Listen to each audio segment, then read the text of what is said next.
Good evening, everyone. Welcome to Comedy for a Cause.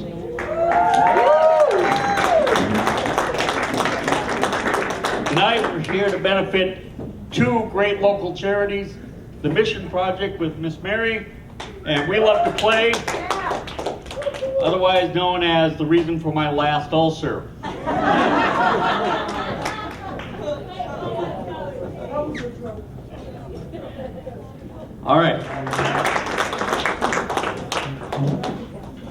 All right, the next comedian tonight, he and I go back a long way. As I usually tell people, back when dinosaurs roamed the earth. Mark and I were teammates. We played floor hockey together, and it was quite an experience. We played on the little gym boards that, usually if the kids came into class and see that, they're going, "Woo, day off!" And they're going to have a party. Well, Mark and I made a career out of playing on these things. And, we had different styles. Mark would be the guy that, go in the corner and muscle the puck out. And I'd be the guy out in front of the net, hitting them home as best I could. But, there was one thing we never missed. If the puck went over by the cheerleaders, so did we. Yeah, Mark and I played floor hockey for a long time, but now we're just too old to even apply for competitive shuffleboard. So, now, bringing to the stage, such as it is, my old friend and comedy stunt double, Mark Knudsen.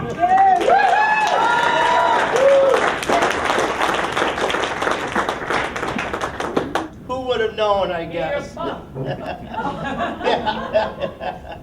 But no, everyone's getting tired of this winter, right? I mean, all the snow, all the shoveling and snow blowing, I've had to watch my wife do, and my son, and who is here, it's always interesting because whenever he gets done shoveling or snow blowing, he comes back in and he looks at me, he says, "Hey, Dad, you always said you could do anything." Okay, almost anything. Give me a break, buddy. But no, this is fun. I really had no plan of getting involved in comedy, but it kind of happened because I went to Make-A-Wish, and I told them I want to stand up.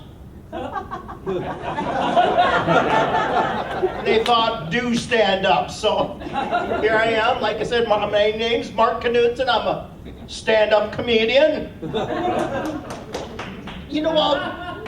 I like to, tell people I'm a stand-up comedian because I don't want anyone to get confused thinking that I might have been a bad magician assistant.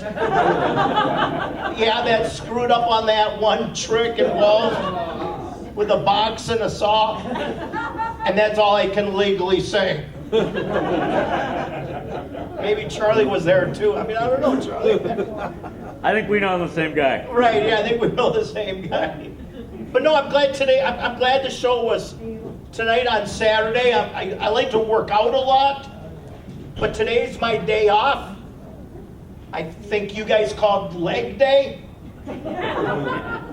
So I like those days quite a bit. But I know, I always get a lot of questions, and with everyone looking right now, I just like to address it and just get it out of the way.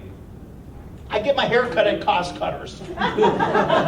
Okay, they've got a great punch card program that I love and that.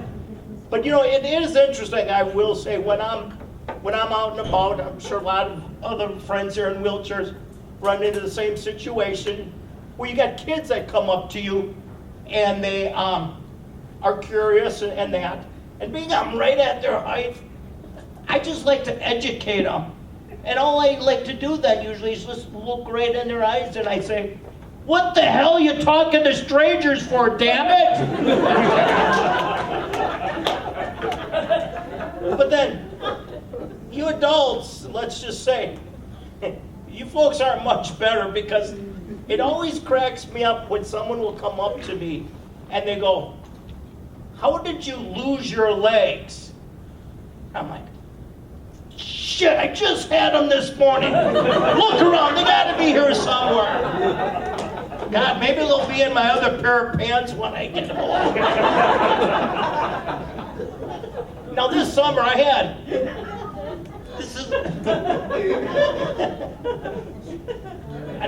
brought my own laughing machine. I brought Yeah.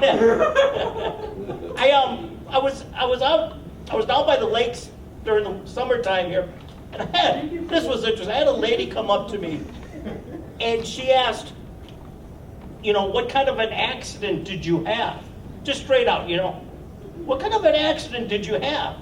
And I told her, this is true, people. I told her I was born this way. And she goes, "Oh, gee, that's really bad."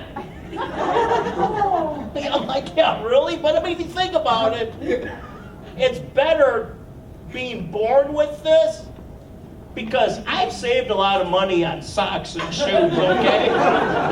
Ton of money in that. Now, going to grade school was interesting. Grade school was interesting because at that time, all the disabled kids went to the same school. And we were like any typical grade school. I mean, we had our different cliques. We had the wheelchair clique, and we had the crutches clique, and we had the wobbly walkers who were the more interesting one, we need to clean up in aisle 3 in history. But we also had rich kids, just like any other school. Yeah, our rich kids, they were the ones in the motorized wheelchairs. We got a few of them here, I see, But we also had gangs. Yeah. I mean, we were the original Crips, right? Yeah. And you know how the Crips have the arch rival, the Blood? Yeah. We had the Blood. They were the hemophiliac kids. Yeah. And gym class was always interesting because I love calisthenics. You touch your toes 10 times. I don't know. Now I gotta tell you, this is a true story. And normally I don't say it much during the comedy, but I gotta mention it because some of you guys, we had a friend by the name of Tony Laban who played floor hockey with us. Yep. Anyways, in gym class one day, he was getting pissed off because one of the other kids was running his foot pedals constantly into Tony. Right, yeah, well, hey, we hate one another too. I mean, it's like your problem, Tony, not mine. But so Tony comes to me and he says, as we huddle up, most of the times we don't huddle up. I mean, we huddle up one time, and Tony says, "I'm dumping David on his ass." Okay. I'm like, "Tony, no arms and no legs. David's a good-sized kid in a wheelchair." And I'm like, "Okay, right, Tony." Yeah, I'm like, how the hell is he going to do that? But I got bigger problems. I got to run this offense. It's pretty complicated. So we run the next play, and I'm back there. The kids are going, my teammates are going out. And all of a sudden, I see David, boom! And here comes Tony hopping back, and I'm like, "What the hell did you just do?" "I told you I was going to dump him out of his wheelchair." "Well, I didn't know you would be able to do that, Tony, The thing that really pissed me off, the rest of the gym class, we had to have a sportsmanship talk from our gym class, Mr. Prohovsky. So it's like, gee, thanks, Tony. But in honor of Tony, the crazy floor hockey player that he was, I just had to say that story and that, but, yep.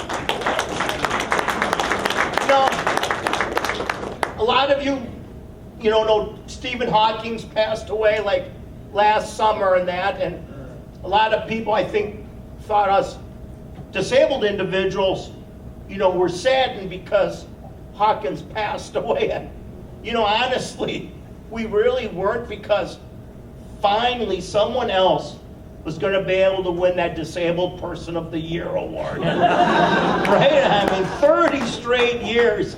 Now, I think it was about 10 years ago.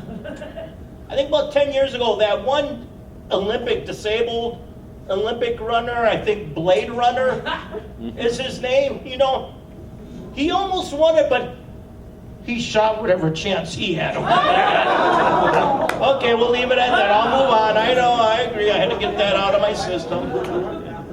But now the thing I didn't quite understand with Hawkins is, when he looked at Uranus, he won awards. When I look at Uranus, I get slapped.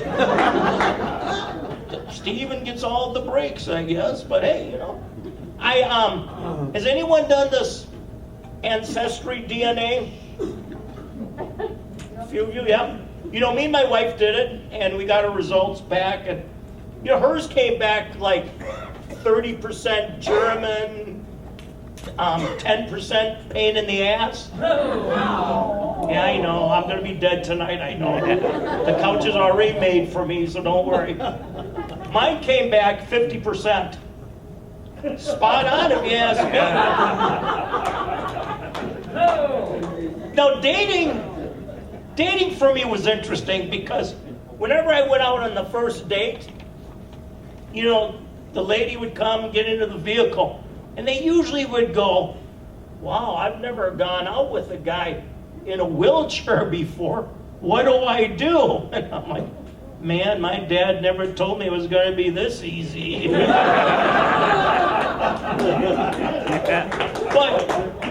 I would say, "Hey, is your bedroom accessible?"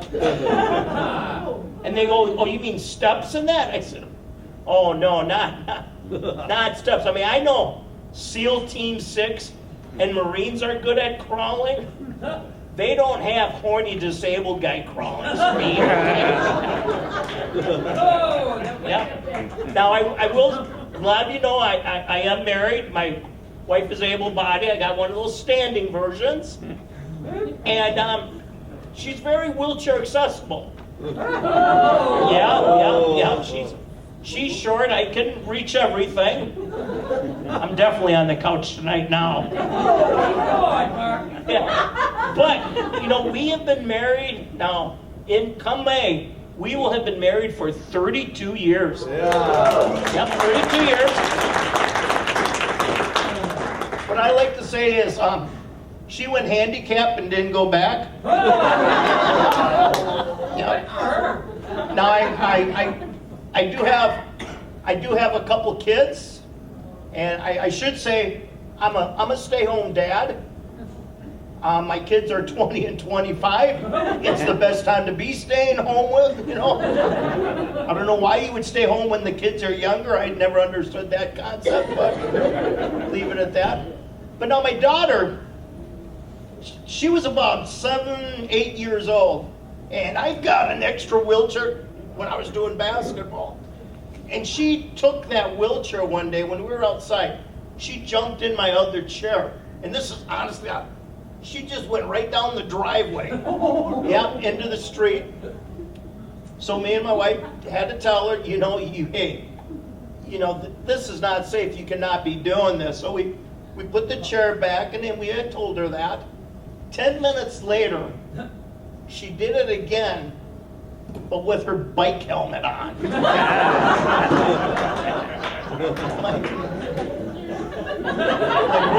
Safety first.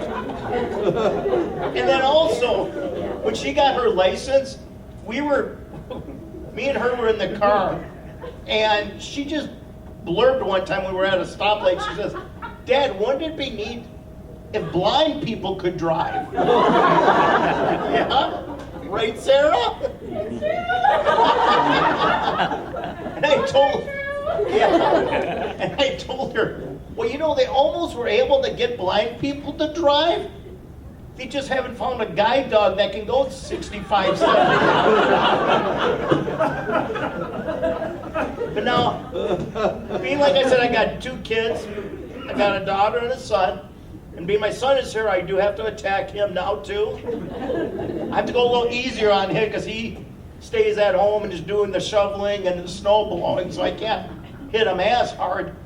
But I was taking him to school one day, and he was all dressed up because he was playing on the sports team, and I think they had a road game, so you got to get all dressed up.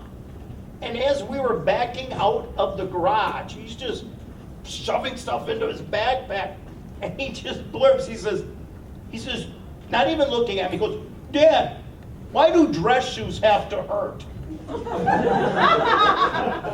And I'm like, he says, "Oh, I guess you wouldn't know how that." And one other moment, I forget which, it could have been either Sarah or Kyle, who it might have been. We were watching, I forget, and this one episode where they had a disabled person on. And all I know was Penny, the girl from The Big Bang Theory, had said the comment basically saying, "I thought all disabled people were nice." And my daughter, I think it was Sarah, just kind of looked at me and like, "Oh, Dad, I don't know." But enough of the picking on the kid part and stuff like that. Now I'll leave it at that. Now, you know, when you get your license, when you are disabled and you do get your driver's license, the first thing you usually want to do is get that handicap placard sign, right? I mean, you got to get that so we can piss off all you able-bodied people. But the thing was, I thought by going to get it would have been very simple. I would just fill in some paperwork and they would give me the placard. Filled out the paperwork, I handed it to them. She handed me more paperwork back and said, "You got to go take this to your doctor." I said, "Well, why to get him, he's got to sign it." I said, "Well, why does my doctor have to sign it?" "Well, he has to prove that you're handicapped." I'm like, "Really? Okay, gee, thanks, I guess." Now, I want to say I do belong to AA, Amputees Anonymous. We're not that well at the anonymous part, as you can see. But with our AA, I should say the other AA, they have a 12-step program. Ours, we hate steps. So the other program has they want you to turn yourself around. When we do, we're just basically doing donuts. And just to make sure there's no confusion of meeting locations, our group, we actually meet at a bar. So you can't be that. Now the find is the old staring game a lot of us disabled, people play. And for me, for some reason, people always look at me twice. I mean, do you guys base your staring on the number of body parts missing or something? I don't quite understand that.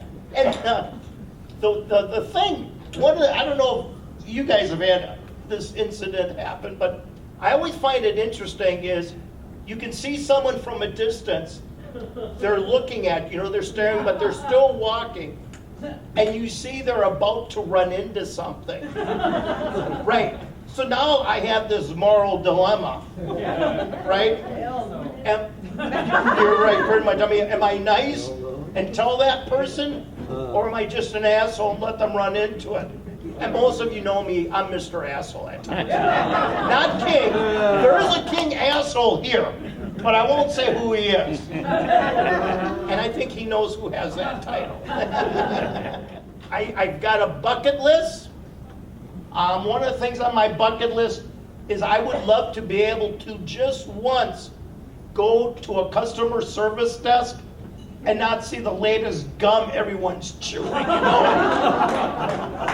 my gosh. But the one I am really hoping to knock off my bucket list pretty soon is I would love to be able to just once get an aerial view of a cleavage. My name's Mark Canozza. Thank you.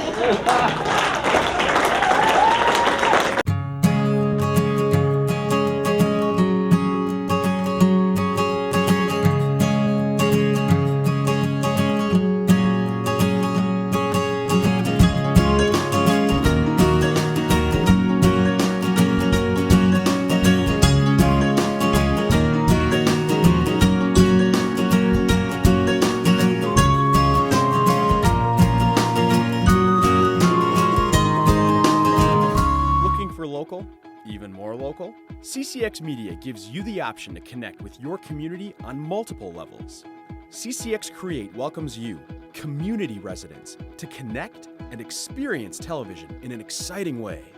The free TV classes we offer will have you on your way to creating TV, and our wide variety of content can be watched at home or on the go. Connect to what's happening in your community. Visit ccxmedia.org.